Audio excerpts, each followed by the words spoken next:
Well, in the 19th century, if you spoke of nature having a purpose, you were thought to be anti-evolution, because in the 19th century there was great pain to eliminate anything like preformation or teleology or purpose or God, all these things that they were trying to eliminate from evolutionary theory. And until very recently in scientific thought, the idea has been that events are pushed by the causal necessity embedded in the events which preceded them. In other words, if you ask the question, what is the most important event in terms of, or moment in terms of shaping this moment, the answer would be the moment just before this moment, because it hands on the energy, the space, the time.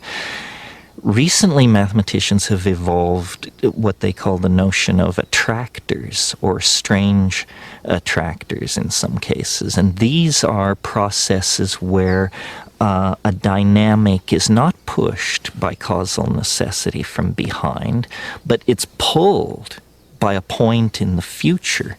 You could almost say, for example, if you release a ball bearing up near the rim of a bowl, that its attractor is the bottom of the bowl. And the ball bearing will roll down to the bottom, then halfway up the side, then up the side in shorter and shorter cycles until it finally comes to rest in the exact bottom of the bowl.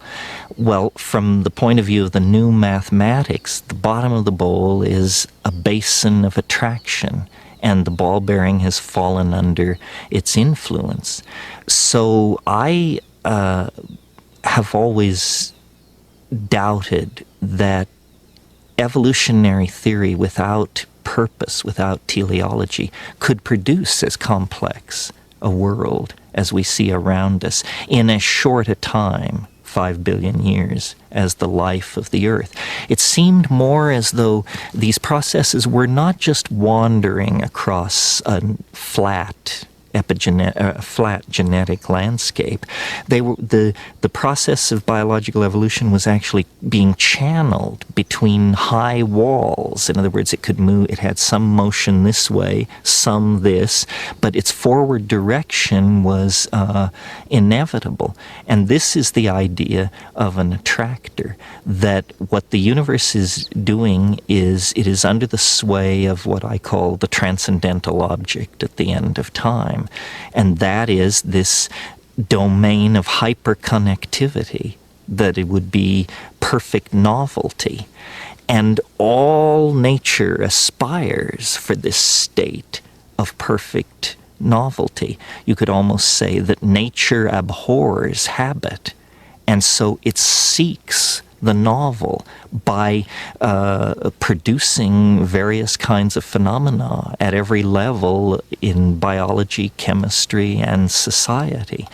And so there really is a purpose to the universe. Its purpose is this state of hypercomplexification in which all of its points become related to each other, become what mathematicians call cotangent. And it gives the universe the feeling of being imbued with a caring presence. It makes it appear as though nature is tending toward something, and it changes our own ethical and moral position in the universe. Because, science tells us that we're the products of a cosmic accident. We're at the edge of an ordinary galaxy in an ordinary star system, and we're damn lucky to be here. And that's it. That's our place, a very existential notion of our place in the cosmos.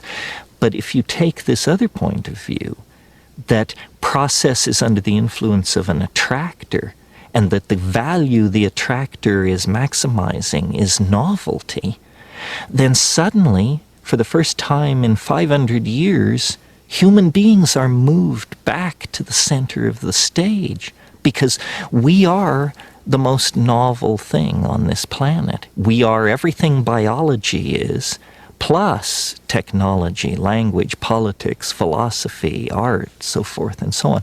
So suddenly human beings become important not mere cosmic witnesses to a meaningless cosmos, but the cutting edge of a cosmos that glories in order and is moving toward higher states of order.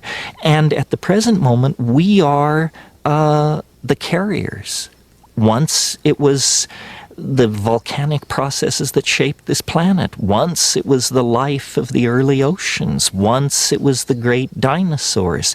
But today, humanity represents the cutting edge of complexity and this process of moving toward complexification. So without invoking God or any sort of myth, you give meaning to human life. What is man's purpose? To advance and preserve novelty.